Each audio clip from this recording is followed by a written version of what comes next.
Alright.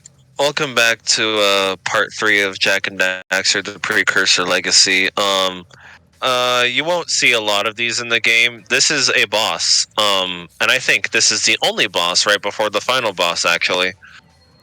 Oh, really? Yeah, a very notable lack of bosses in this game.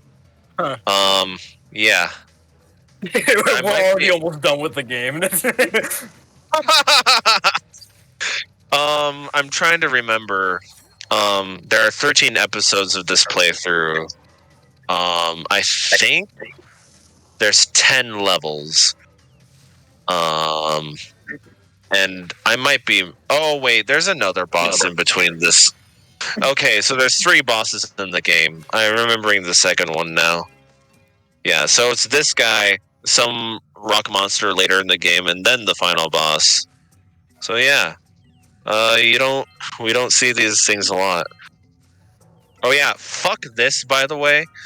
Stomping on the dead bodies spawns a bunch of precursor orbs, and those precursor orbs are required for 100%. Man, That's I really... crazy. Yeah, man. The first time player will not know that.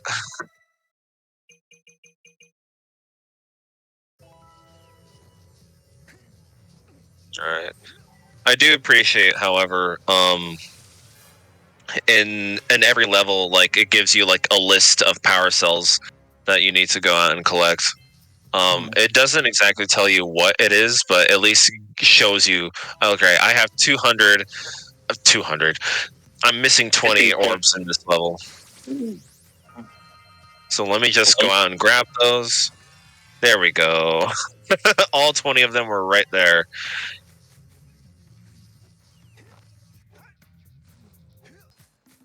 Alright. Back in the hub world. If I recall from that not results screen, like the power cell collection screen, I think there were 7 orbs, and plus there's also 1 orb, which is fucking power cell. God, I fucking hate this franchise. The fucking power cell. I think there's 7 power cells in each level, with one of them having to do relate to a quest in the hub world. I can't quite remember that right now, but I think there's always 7 to collect, and then there's one side thing within the level that results in a power cell that you get in the in the hub world, and that's just counted towards the power cell count for that respective level. Man, I really wish I didn't have to describe it like that. Wow, I completely forgot to add subtitles for that. Yeah, this game doesn't have subtitles either. I did notice that. Yeah, which is really annoying for me on my part, because whenever a game doesn't have subtitles, I have to go in and manually input them in. Because like, it'd still be interesting to know what even though we're roughly paying attention to the games that we play here, it'd still be nice to have the subtitles on screen just to know exactly what's going on. Yeah.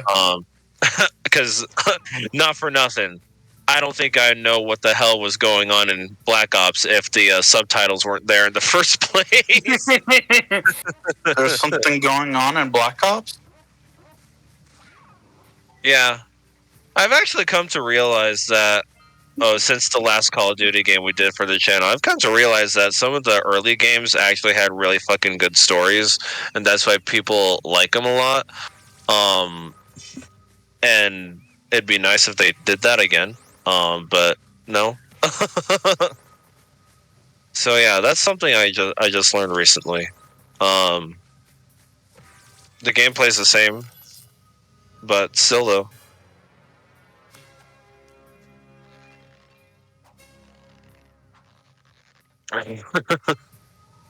Well, as someone who's a fan of a franchise that changes its gameplay every single fucking game, then I should speak less when I talk about a franchise that has the same gameplay all the goddamn time, because that's what I wish for the Sonic franchise. Yeah, But no. I guess that's pretty fair. Yeah. Oh man, because mark my words, if the next Sonic game that comes out, and I'm not talking about the fucking Generations remaster, if the next Sonic game comes out and it's not Sonic Frontier style, then like, yep, you guys ruined it again. Good job, Sega. Yet another example of a gameplay change for one game. Man. I actually just saw something earlier talked about like what's going to happen with the old Sonic generations, because we've been kind of wondering that for a while, like because we kind of figured when the new one comes out that they're going to get rid of the old one off of Steam or whatever, because that's what they did for previous Sonic games. But from what it sounds like, they actually, I guess, like heard like the community's feedback or something like that. So it's like the game is still going to get like delisted off of Steam. But it's going to be included in like bundles with like other Sonic games, so it's still possible to get. But it's just you're not going to be able to just buy specifically like just like Generations on Sonic anymore. Yeah, that's actually a really weird way to do that. Like they'll delist the game individually, but still include it in like mega compilations or whatever. Yeah, they'll still include it in like bundles and stuff, and like they I guess they also said something that like the mods are still gonna like will be unaffected, which we're not 100% sure what that means. But okay, yeah, so it will still kind of be possible to get Sonic Generations. Some people thought it probably would have been best to like make it so that like when you get the new one, they would just include the old one for free. That would probably be the best way to do it. But that probably would.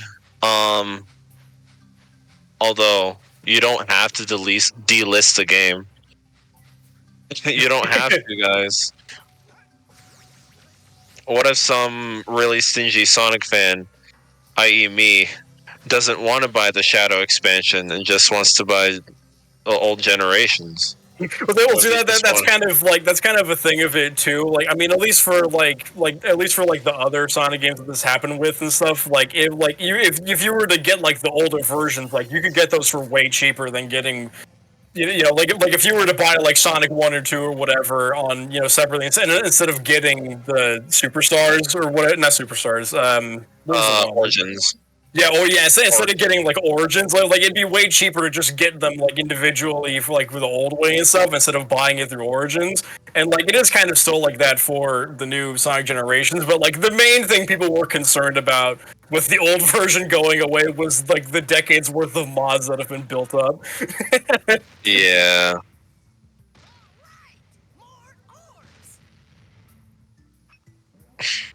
Man, I really appreciate the game telling you it's canon controls. Oh, you mean it doesn't? Oh. First of all, it doesn't tell you what fucking button. It tells you that fires it. I just realized that. Yeah, it really doesn't explain how to use that. No, it did not. It doesn't explain freaking what button to use to fire the cannon. Also, it doesn't explain that you have to hold the button in order for the bombs to travel a further distance. Oh, that game expects you to know how to game. Exactly. Just read the manual, idiot.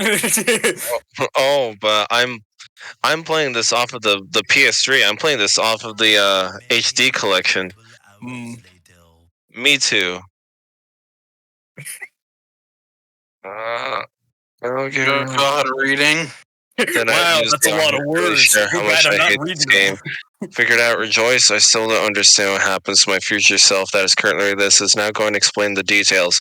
Oh yeah. Oh, I remember this part. Yeah. So, fun fact. Magic. Fucking right. I tried for so long to record this part because after my first session, the capture software started going haywire. Okay, that leads me to think this was the first game that I recorded out of those PS3. Is this really the first game I recorded for the PS3? That can't be, right? I did Uncharted. Well, whatever.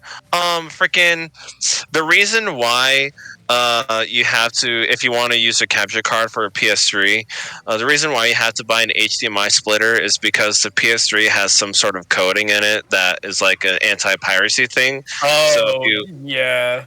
Yeah, so if you plug in a capture device right into the PS3, it like starts doing like a loud buzzing noise, so it won't, so you can't pirate it or like copyright the audio or whatever. So it's a really annoying thing. So there's a setting to turn it off. I think no, it's a setting that like changes the type of audio that comes out of it or something.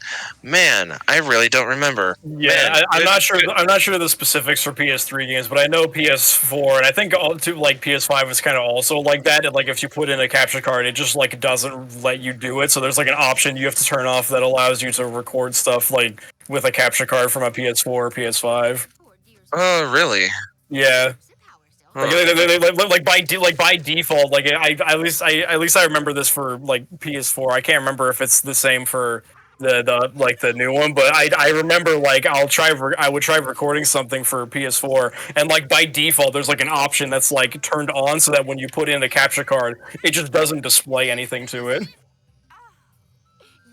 Weird. But yeah, that was just yeah. So points for Xbox.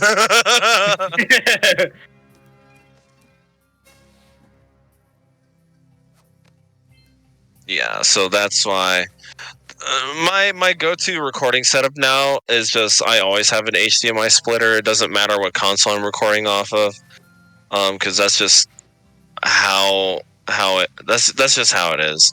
Because the capture card that I have is like a really tiny, small thing, like the size of my thumb. It was a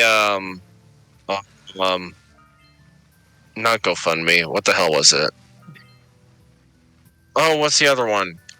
Kickstarter? Kickstarter. That's it. Yeah. I was like, oh, what was the thing? Not GoFundMe. The same thing that KG Infinite made. the same thing that KG Infinite made Mighty Number 9 off of.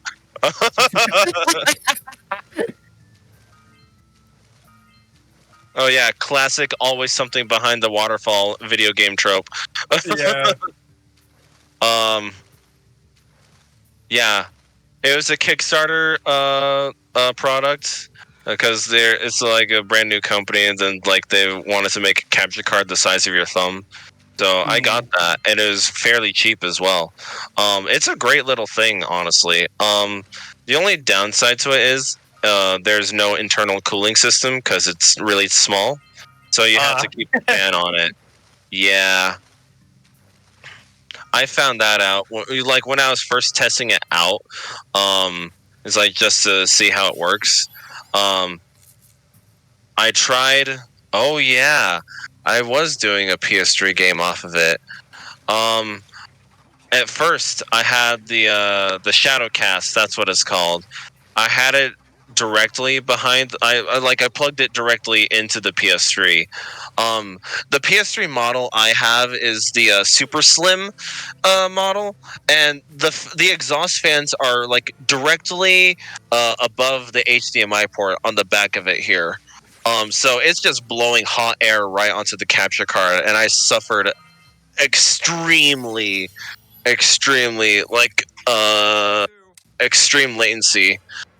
frames. It's like it started out fine, but once I got more into the game, it's like, oh no, the audio's desynced now, and oh no, that is like 12 frames per second. Yeah, because the exhaust fan is blowing all the hot air right onto it, and it couldn't handle that.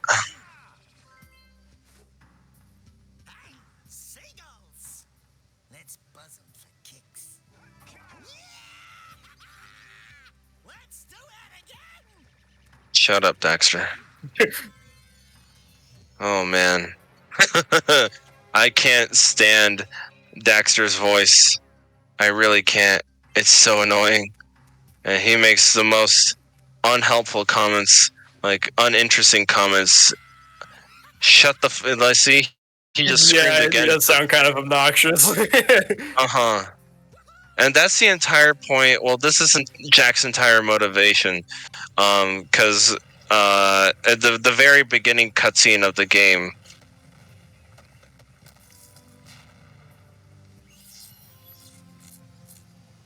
sorry, I got distracted by that. I was like, I don't remember that ever happening. Okay, whatever.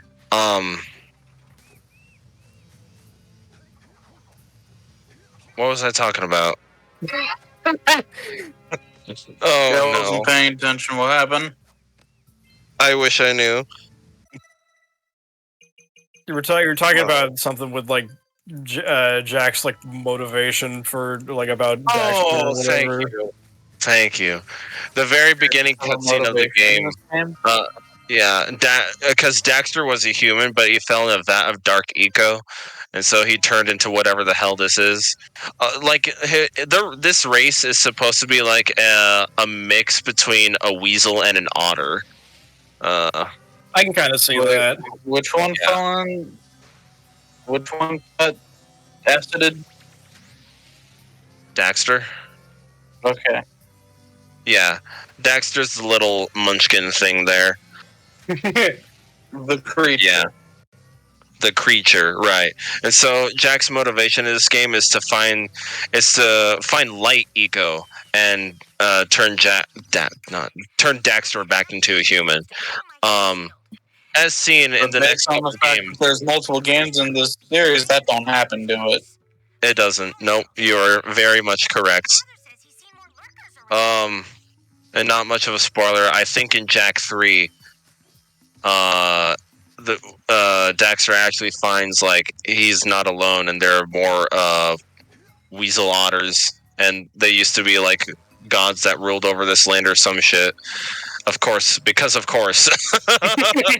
So he fell in mutant turtle ooze and became a god. Got it. He drank the forbidden grape juice. Exactly. Yep. Because this franchise makes sense.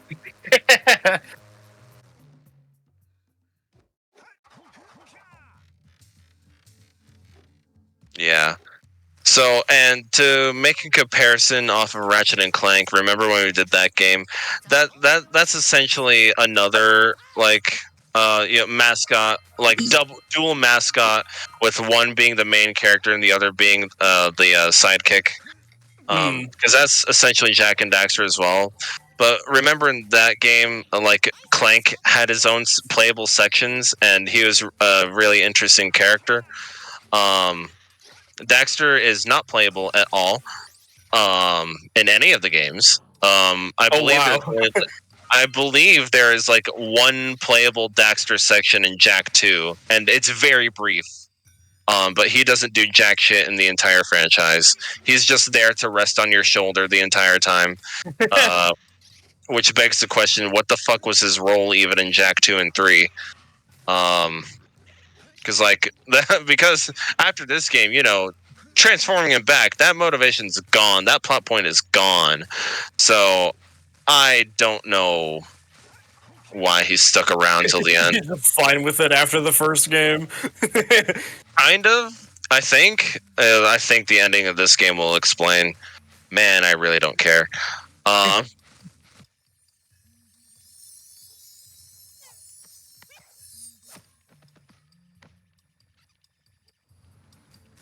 Yeah.